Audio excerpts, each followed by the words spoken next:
everybody, it's Andy and Patrice and welcome back to our channel. And today we're gonna go over the 10 steps to buying a new construction house. So if you're looking to build with any of the builders here in Texas, this video is for you. All right, here we go. Step number one, and that is to get pre-approved.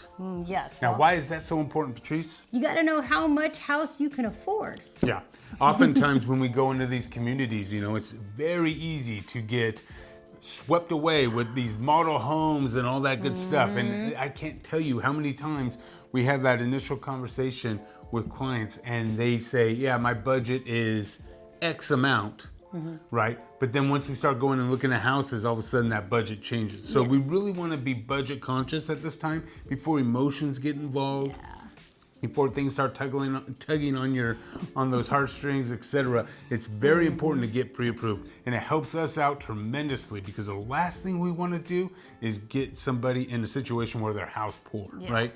So we really want to concentrate exactly what that looks like financially speaking before we even start looking at those houses. That's right. Now, Patrice, there are preferred lenders. Yes. There are, from the builders, and oftentimes they're pretty exciting. They offer these $10,000, $20,000, $30,000 incentives. Is that always the right way to go? It is not always the way to go. We often find that our preferred lender can actually beat their lender hands down. Yeah, really what it comes down to is if taking that incentive that they're offering, let's say that it's $20,000, right? Now, the other thing we need to do is kind of backtrack, right? Reverse engineer this. How long are you planning on staying in this house realistically? Are you one of those types that moves every 2-3 years? Or are you planning, is this your dream forever home, right? Makes a huge difference. If you're only going to be in that house for 2 or 3 years, by all means, it's gonna be hard pressed to make up the difference in interest that you're saving in 2 or 3 years versus the preferred lender. So at that point, take the cash, take that $20,000 incentive, right? But if this is your dream home and the interest rate that they are offering, that preferred lender is offering is 6.5%, but our local lender can get you a 6% interest rate, well, you need to look at that difference and calculate how long will it take you to pay off that incentive. And if it makes sense, it makes sense. Exactly. And with almost all the builders we've dealt with, you do have to go through their preferred lender to get pre-approved just so they know, but you don't have to use their lender. Absolutely. Yeah, Patrice, that's a great point. They don't want to start building a house, $1 million house for someone with a $300,000 budget. So they are going to CYA themselves as much as possible, and that's why they wanted you to get that pre-approval first. Plus, they want that first crack at bat, right? That's right, exactly. All right. So Patrice Lee Ann, what is step number 2? Well, step number 2, of course, is hire a real estate agent. Why would we even say that? I don't even know. Yeah. But yes, it's important though. It is important. We have found many times how important it is because that builder rep that's in there is only representing the builder. Yes. And they don't have your best interest at heart where we do. Now, they are oftentimes extremely nice and helpful. And I mean, so let's not act like they're all just in it for the quick buck or anything like that. But that is a good point. At the end of the day, when there is an issue that arises, and believe me, after doing hundreds, if not thousands of new construction deals over the years, I'm telling you, just about every deal has something that comes up. Yep. That's when you want someone on your side that is a neutral party. The other thing, just to give a quick story, back in the COVID times, oh boy. we had a builder here that has been featured on our channel several times. They are a great builder, local builder, but if you remember during that time, to take you back, prices were going skyrocketing and all that stuff, and people were terminating contracts. They were doing escalation clauses. They're doing all sorts of tricks and stuff. That's when a real estate agent really can get involved.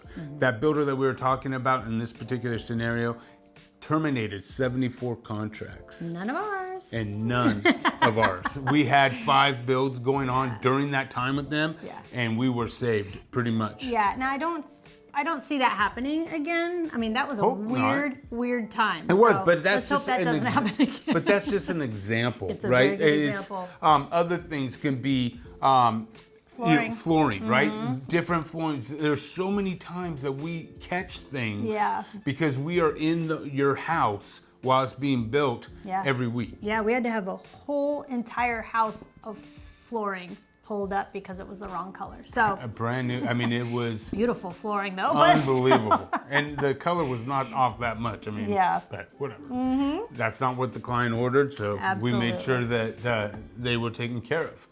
So needless to say, an agent does help. That way you don't look like the bad guy either. And a common myth is that you could save the 3% or whatever it is that they are offering, Sometimes the they'll tell you commission. that. Yeah, we have heard that. That is complete bullshit.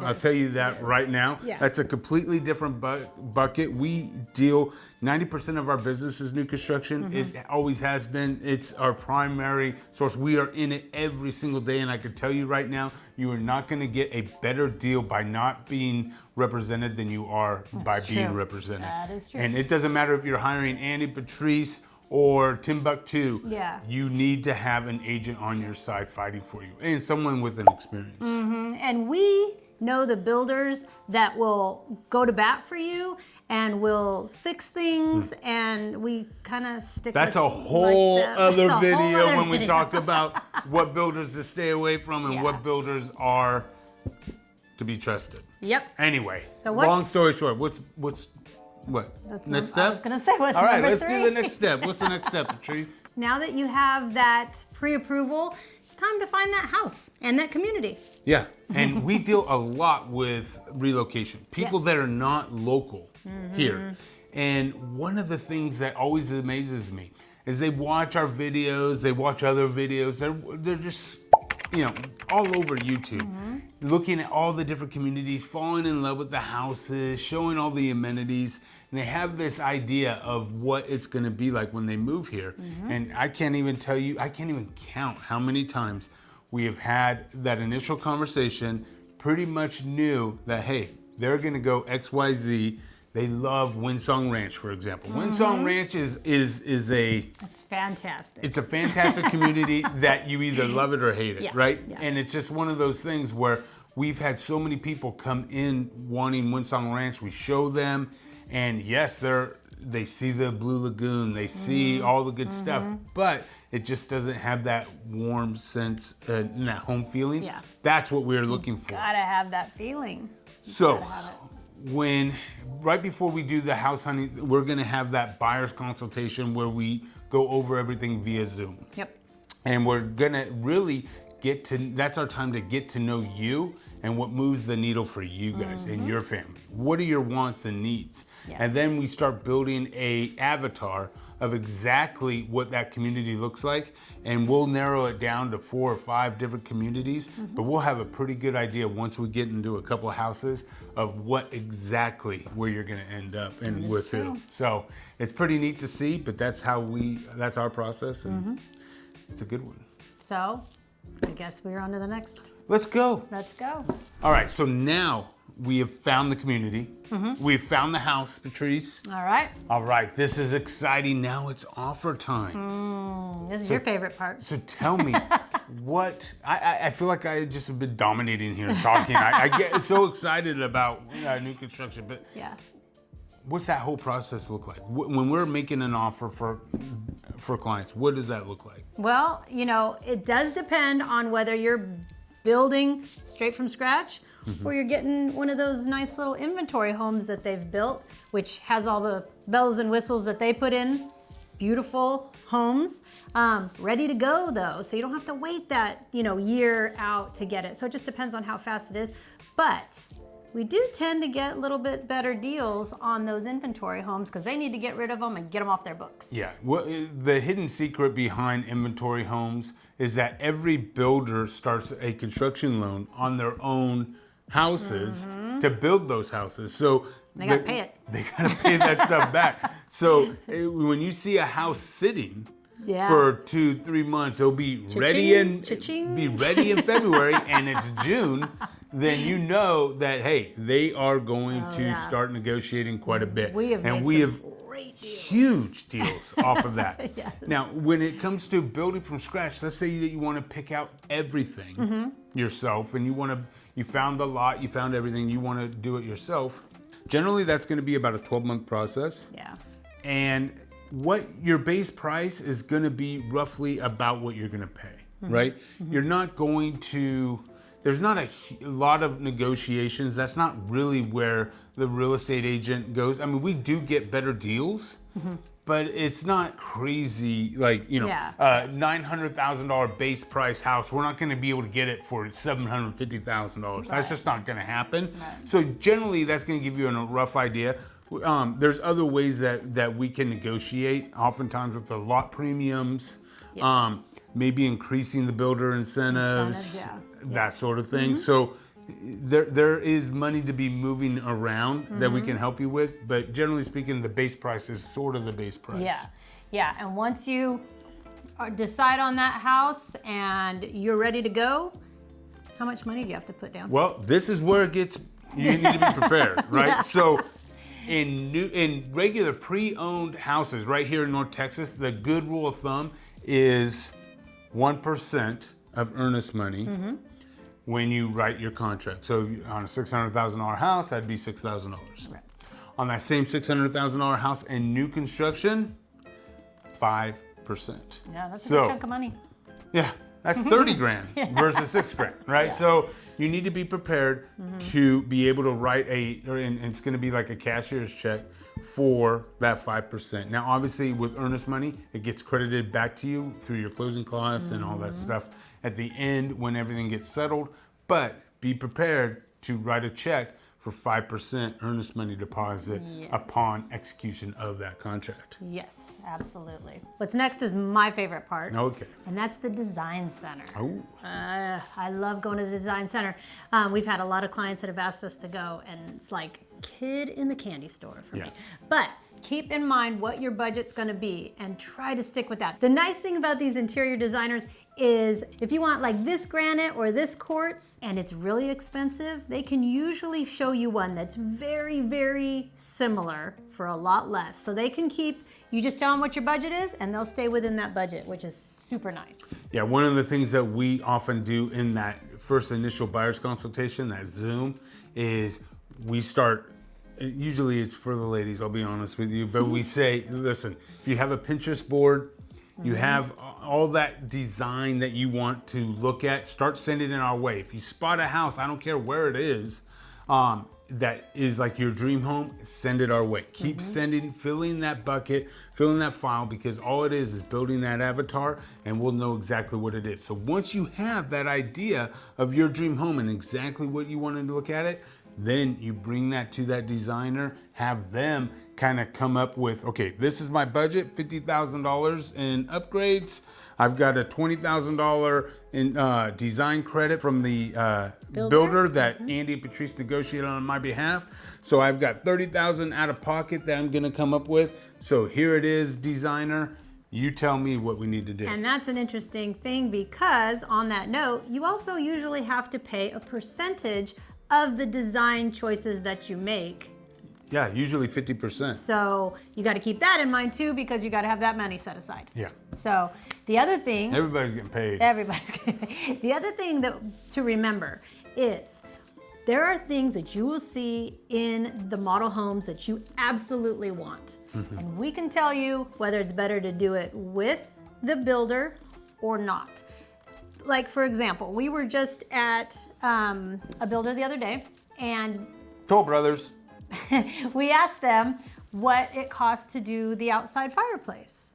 And it was actually, if not cheaper, at least the same amount as it would be to hire somebody after to do it. So you might as well have them do it, because then it's all completed, it's beautiful. So there's times when it's better to do it with the builder and better when it's not done with the builder. Oftentimes they're going to charge you 400% of what you can get. Yeah, that's what he said, 400. Yeah, I mean, so it's like if you want those beams, I mean, they're nice, but do it aftermarket, right? Yeah. You like those wrought iron glass doors.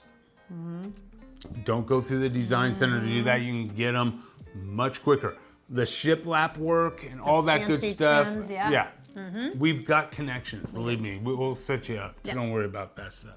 All right. Now, if you are ready to get your hands on one of these new construction homes on yourself, go ahead and take the link below. Now, it doesn't matter where you are in the entire United States. If you're watching us from wherever and you're looking to build in Bellingham, Washington, well, guess what? We have got connections all throughout the United States. So definitely click on that and we will get you with a vetted, serious, experienced agent in new construction in the area that you want. Now, our specialty right here with Andy and Patrice, we love working with each and every one of you right here in the Dallas-Fort Worth area. So if that is of interest to you, make sure you hit that Dream Home form link below in the comment. And again, we would love, absolutely love to help you with your move and your new construction home right here in the Dallas-Fort Worth area. Now, back to the list. The next step is the whole building process. Okay. How long does it actually take? Generally about 10 to 12 months. Yep, that's about time-wise. That's what you. So oftentimes we're sitting there with that Zoom call, the initial call or whatever. You guys reach out to us. You're like, yeah, I want to be here in 4 months, and I want to build a new house. Not happening. Yeah. Right. Yeah. That's where the inventory homes come in to play. That's true. Right. Yeah. So it's not all for naught. But 12-month process is generally speaking a good rule of thumb. The first 3 months is going to be Painful. it's like watching paint dry because nothing is happening. It feels like nothing's happening. Now they keep you distracted very nicely with that design center appointment, getting the pre-approval and all that good stuff. Yeah.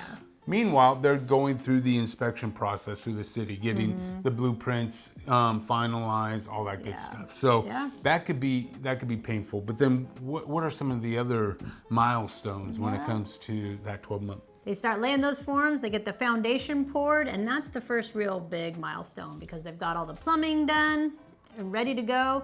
You got your foundation, and then it sits for a little while. And then it sits to get inspected and get all checked out. So it's like a roller coaster, right? Until the end. Then it goes until the fast. end, and then yeah, it's on fire. So Patrice and I are there once or twice a week, depending on where we are in that 12-month process. Yeah. But we're there all the time, checking in, sending pictures, sending video, whatever it takes to get you, FaceTiming, whatever that looks like to get you through the process. Yeah. And one thing we forgot to mention is that the first meeting you're gonna have is called the red line meeting, and that's gonna go over anything that you've added. They wanna go over and make sure they've got it correct and they're ready to go before they start building. Yeah, and oftentimes the builders themselves, this is when you actually meet the contractor that's going to be building your house, not the sales rep, but it's usually will consist of the sales rep and as well as the builder rep and then us. And I can't even tell you how many times they are shocked that we're even there. Yeah, they're like, we don't have chairs for you. And it's like, we'll stand. Yeah. It's important for us to be there so we know throughout the whole process, where the electrical, there's certain things that are key to you. I mean, this is your dream home. Yeah, we want to make sure that while we're there, we can catch things early. That's how we're able to catch some of this stuff. So we're not just your hands-off real estate team. We're right there with you in the trenches every single day. So yeah, that 12-month process, it's gonna be a lot of roller coaster. We are there to hold your hand through the whole entire thing. So don't worry about it. We've got your back. Gotcha. Yeah. All right, so what's next, Patrice? Well, phase inspection. Do you need one or do you not need one? Or just a regular home inspection. Or just a regular home inspection. You don't have to have the phases. So what is a phase inspection? It's usually 3 inspections. The first one is done right before they pour the foundation. What are they inspecting there? They are making sure that all of the plastic that they put down is all covered up, that all the pipes are covered correctly. Yeah, all your plumbing fixtures, your rebar, all that good stuff. Our inspection team goes in there and inspects and makes sure that everything is. Now they don't have the blueprints or anything like that, but they want to make sure that everything is where it should be. Yeah, right. Because once that cement's poured, you can't do much about it, except for jackhammer it up. We have had a situation though where we have had it did not meet inspection. They had to redo the whole thing. But that's a video onto itself. Anyway, second inspection. What's the second inspection? That would be right before sheetrock. They're gonna show you where all of the electrical outlets are, all the wires and everything. You get to make sure everything's where it should be. Yeah, it's basically just sticks at that point, right? It's all, your house is framed. It's got all the electrical components. It's got everything. Here's where the fireplace is. Here's where the floor plugs are. This is where your pendant lights are, etc. And we go over everything. Yeah, and if the wires are too close to the front, they put these metal plates on there so that way you can't nail through and when you're hanging get those into pictures. a wire. Because you don't need that. And then what's the third inspection? The third one is generally a week or two before closing. And that's kind of your final, what people consider a home inspection, right? Just your general home inspection where they go through all the different appliances, all the different plumbing fixtures. They go through to make sure everything is good. They'll point out, anything missing flashing. How's the drainage on the house? The sprinkler system, every electrical components, everything that you could possibly think of that you think of when a regular home inspection is, that's what they do at that point. Yeah, and you know what? A lot of our clients will also do an inspection at 11 months. Oh yeah. Because you have a year warranty on your house, usually. Some builders, there's 2 years, but let's just say for now, it's a year warranty. So on that 11 months, they'll come out and they'll inspect everything. And then that way you can go through and you could put in your warranty requests and get all that fixed right before that year's up. Yeah, so that's a great point, Patrice. Oftentimes, builders, even though you have a warranty, they're not going to come out and do punch list items on, all throughout the process. Yeah. So all of a sudden you get a nail pop in the ceiling. They're not coming out there except one time. Yeah. In that year. So that's why we always encourage you to wait, get everything inspected, all that good stuff, and then say, here it is. Here's the laundry list of all the to-dos. The honey-do list is not for the husband involved or the wife involved, whoever handles that stuff. Patrice handles most of that here. But yeah, that goes to that builder, and their warranty department will take care of all that good stuff. All right. So the next step, now you're about 30 to 60 day notice, depends on the builder. Yep. What is that, Patrice? Well, this is when things start to get serious and you need to start moving on a few things. Yeah. For one, if you haven't done so already, you're going to want to lock your rate. Yes. Right? Yes. That's when you want to lock that in, make sure you got all your financing, everything is going. Part of that whole process will be ordering the appraisal. Now, you don't want to order it too soon on a new construction house because they don't have the oven in. And so when the appraiser goes to do it, he'll have a list of items that still need to be completed. So generally speaking, you're going to wait till towards the end. The builder will give you a good idea of when to order that appraisal, but you'll definitely want to order it during that time period. But the one thing to remember, do not go buy a car, a boat, anything really expensive at that time because that could really mess you up. Yeah, your lender is your best friend at this point, right? Listen to them and everything that they say. Your debt to income ratio gets thrown off anytime you finance or use those credit cards. So especially if you're on the higher end of your budget, you definitely want to make sure that you're minding your P's and Q's and not buying anything that would be considered extravagant by any means. That includes those couches. Yeah, that's true. The next step would be that blue tape meeting, which I love. Patrice loves it. I'm blind as a bat, I'll be honest with you. So you go through, and this is just before you close, about 2 weeks before you close, and you're gonna go through and you're gonna look at all the walls, you're gonna make sure there's no dings in anything, and then most builders, not all, but most builders will give you blue tape, and then you go through and you blue tape everything you think that needs to be fixed. And I love doing that. Yeah, because Patrice is a detail-oriented person. I see white wall, and I just see white wall. Well, plus I'm short. And if I point it out, plus I'm short, so I can get under things really easily. Yeah. So we are going through and blue taping, and you've seen it some of our videos where we've had showed some of our blue tape builds. Yeah. So then once you go and you do the blue tape, then they know to fix that stuff right before you close. So now we've done the blue tape meeting, Patrice, then what do we do? We're what, Now about a week out? We are out a week out. It is time to start reaching out to those utility providers and getting things switched over to your name. Yeah, And at this point you have a closing date. Yes. Right, a solid closing date. We are closing on August 15th and you know it, right? Yep. And so at that point, what I like to advise people is start scheduling those utilities that most builders, if not all builders, I haven't really run into any that are not like this, they give you a couple day lenience. Grace period, yeah. So, but if you're scheduled on the 15th, start scheduling everything to be transferred over in your name on the 16th. because it does Depending take on what day, if it's on the weekend or whatever. We're finding that with a lot of our clients, it takes a little bit for those internet providers to come out and do it, longer than they think it's going to take. So it's a good idea to get that going too. And your homeowner's insurance. Absolutely, you need homeowners insurance. But the good thing, even though homeowners insurance is one of those hidden costs right here in North Texas that is just going up and up and up, Yeah.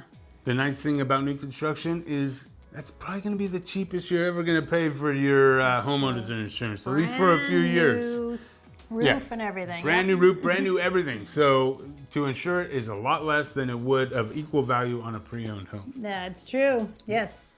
And then comes the exciting part, Oh yeah, the final walk. absolutely. They've fixed all that stuff that we blue taped. Yep. And now they're going to show you how to use everything, where the water shut off is, how to use anything in the house. How to change your filters out. What's the drainage like? The sprinkler system, how to set that up. What days, all that good stuff. They just orientate you exactly on your home, right? So a lot of, if you're a seasoned homeowner, a lot of it's going to be, okay, I know how to run a dishwasher. But, That's true. but some of it can be, it's just a good time to kind of go over everything and kind of get acquainted. They'll tell you who to call if something goes wrong, things like that. So it's a good. They go through a whole checklist. It usually takes about an hour. Now, once you've done that, now it comes closing day. All right, so here in Texas, it's done at a title company. A lot of places around the country are done through attorney offices and that sort of thing, but here in Texas, it's through a title company. Now, once you do get funded, right, and it usually could take a couple hours after you actually sign those documents, sign your life away, in a couple hours, you will get the funding. And then at that point, that's when you can go pick up your keys. And you usually pick up your keys at the model home. Yes, but don't forget, you're going to have to bring that cashier's check with you to the closing table. Yeah. So depending on, after everything shakes out, that 5% earnest money deposit, the extra money that you put down for your design center overage and that sort of thing, all of that gets mixed up in a bowl, and then the final number will come out. And you'll either be getting a check or writing a check. Most of the time, it's writing a check, right? So you're writing a check for X amount of money, right down to the penny, and a cashier's check, you bring that over to the title, and they will take care of it right then and there. Absolutely. Now, I know we've thrown a lot at you. If you have any questions about the entire process, if we haven't covered it, or maybe we sparked a question or something for you, go ahead and drop a comment below. We answer and read all of these comments below, so we'll make sure to respond accordingly. And who knows, maybe it's just this great question that we'll even put a video to. Who knows? Anyway, we hope you enjoyed this video. Again, for all of your real estate needs, whether it's new construction or pre-owned, you know who to call right here in the Dallas-Fort Worth area. Andy and Patrice. The best way to get a hold of us is that dream home form pinned in the comment below or in the video description. Or text, or email, or just give us a call. Absolutely. And until the next time, I'm Andy. And I'm Patrice. Take care.